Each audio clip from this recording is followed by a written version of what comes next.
This is Feature Shelf, a series that provides book recommendations based on theme or title suggestions. This week's shelf is part of the Black History Month videos organized by my friend Dee Dee over at Frenchie D, and I will link to her channel in the description. Check her out, she's kind of awesome. And check out some of the other Black History Month YouTube videos. This is Feature Shelf number 38, the Black History Month edition. My name is Eli. I'm also called The Supplier. Thanks for watching.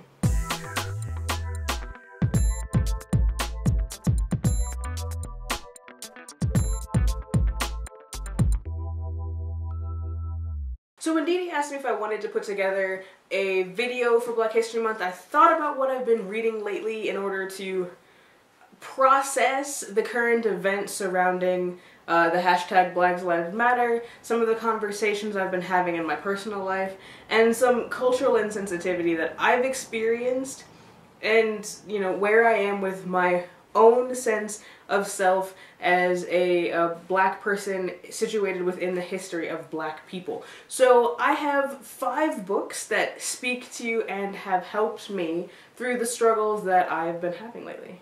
The first book on the shelf is One Crazy Summer by Rita Williams Garcia. In one crazy summer, Delphine, Vonetta, and Fern travel from New York to Oakland, California to see the mother who abandoned them. It's 1968, and the girls, in addition to meeting their mother, get swept up in the Black Panthers in their own interesting ways. Great, great middle grade read. The second book on our Black History Month shelf is Copper Sun by Sharon Draper. It's about a girl, Amari, who is stolen from her village following the murder of her family and put on a slave ship headed for the Carolinas. She's purchased by a plantation owner as a present for his son, and she has the opportunity to escape and takes it with the hopes of finding safety in a Spanish colony in Florida. The next book on our list is the most recently published. It is X, a novel written by Malcolm X's daughter, Elisa Shabazz, along with Kekla Magoon. X, a novel, is a fictionalized account of the life of young Malcolm Little, the life before he became the well-known political activist. Malcolm wanted to be a lawyer, but people didn't take him seriously.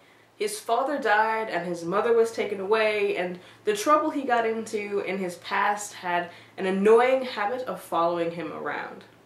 We're on book 4 now? We don't have any Christopher Paul Curtis yet. I think this list needs some Christopher Paul Curtis, and you know, we've got a number to choose from. We could go to Bud Not Buddy, or the Watsons go to Birmingham. No, they read that in 8th grade. So I'm gonna go with Elijah of Buxton. Buxton is a settlement of runaway slaves in Canada, just across the border from Detroit, Michigan. Elijah is the first child to be born free in that settlement and slightly sheltered. When a former slave steals money, the money from a friend of the family, Elijah decides he has to set off into the US to get it back. While he's there, he experiences the atrocities his parents were running from, ones that he doesn't ever have to experience if he can just get back home. The last book on our shelf is Brown Girl Dreaming by Jacqueline Woodson. Woodson won the National Book Award in 2014 for this memoir in verse about what it's like to grow up split between New York and South Carolina, and her experience of being a black person in the 1960s and 70s. Dealing with the civil rights movement and what was left of Jim Crow laws. Beautiful, beautiful collection of poems, this. It's so hard to put into a paragraph's worth of summary, so I'll just say this. If you trust me at all, read this. And that is it for this episode. We have 5 young adult books about the Black experience, mostly set in the United States. One Crazy Summer, Copper Sun, X, a novel, Elijah of Buxton, and Brown Girl Dreaming. For the Feature Shelf archives and show notes, both video and podcast, or to request your very own Feature Shelf, check out thebooksupplier.com/featureshelf.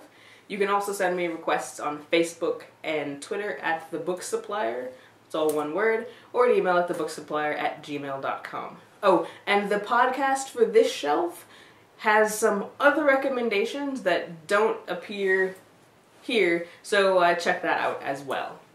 I'm gonna leave you there now, dear readers. Thanks for watching Feature Shelf number 38, the Black History Month edition. As always, I am the Supplier, wishing you happy reading. Don't forget to be awesome.